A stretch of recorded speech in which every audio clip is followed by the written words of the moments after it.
In a small, forgotten village nestled deep within the woods, there was an old mansion that no one dared to approach. The mansion, long abandoned, was a relic of a bygone era, its once grand facade now crumbling and overtaken by vines. For decades, it stood silent and still, a monument to the unknown. One foggy evening, a group of friends, intrigued by the mansion's eerie reputation, decided to investigate.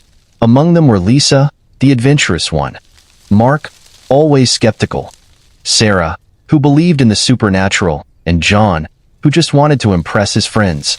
Armed with flashlights and a video camera, they made their way through the dense forest, the path to the mansion barely visible in the fading light.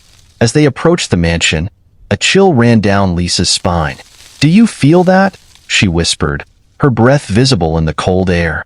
The others nodded, the atmosphere thick with an unspoken dread.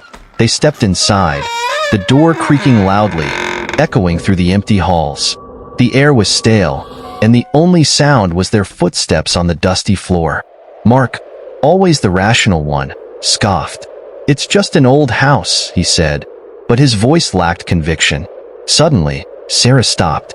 "Did you hear that?" she asked, her eyes wide with fear. They all listened intently. At first, there was nothing, but then, faintly, they heard it. A whisper, soft and unintelligible, like someone speaking just out of earshot. "Let's go upstairs," John suggested, eager to prove his bravery. They ascended the grand staircase, the wood groaning under their weight. On the second floor, the whispers grew louder, more distinct. They seemed to be coming from a room at the end of the hall. With trembling hands, Lisa pushed open the door. The room was dark, but their flashlights revealed old furniture covered in white sheets. The whispers were now clearer, but they still couldn't make out the words. Mark, trying to stay calm, moved towards the window to let in some light. As he pulled back the heavy curtains, a shadow darted across the room. Sarah screamed, dropping her flashlight. It rolled across the floor, casting eerie, shifting shadows. "What was that?" she cried. Before anyone could answer, the whispers stopped. The silence was deafening. Then, without warning, the door slammed shut. They were trapped. Panic set in. John tried the door, but it wouldn't budge.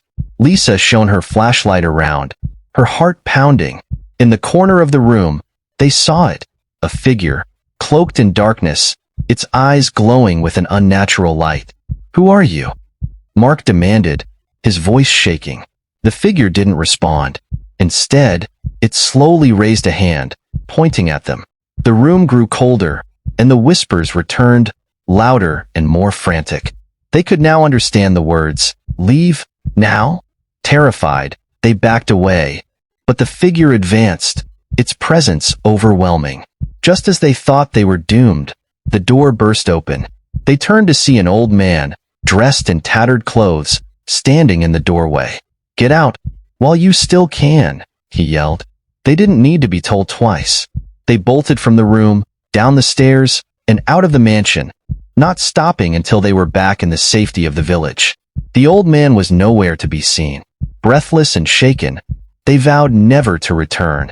The mansion, it seemed, held secrets best left undisturbed. As they walked away, they could still hear the faint whispers echoing through the trees. And from the shadows of the mansion, unseen eyes watched them go, waiting for the next group of curious souls to wander in.